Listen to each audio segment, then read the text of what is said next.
విశాఖపట్నంలో ఘోర రోడ్డు ప్రమాదం జరిగింది. ఆనందపురం అనకాపల్లి జాతీయ రహదారి కొండిగూడెం సమీపంలో తెల్లవారుజామున జరిగిన ప్రమాదంలో నలుగురు ఘటనా స్థలంలోనే ప్రాణాలు కోల్పోయారు. పల్నాడు జిల్లా వెనుగొండ నుంచి శ్రీకాకుళం జిల్లా టెక్కాలిలో ఓ శుభకార్యానికి హాజరయ్యేందుకు ఓ కుటుంబం కారులో వెళ్తోంది. ఈ నేపథ్యంలోనే కారు అంతనవరం సమీపంలో గుండిగూడెం వద్దకు రాగానే అదుపు తప్పి లారీని ఢీకొట్టింది.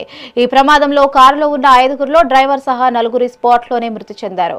కారులో ఉన్న నర్సరావుపేట ఎమ్మెల్యే పిఏ చంద్రశేఖర్ తీవ్రంగా గాయపడ్డారు. ఆయన్ను శాఖలోని ఓ ప్రైవేట్ హాస్పిటల్ కి తరలించారు. ఘటనలో ప్రాణాలు కోల్పోయిన వారిలో చంద్రశేఖర్ కుమారుడు ఉన్నట్లుగా తెలుస్తోంది. ఘటనా స్థలానికి చేరుకున్న పోలీసులు విచారణ చేపట్టారు.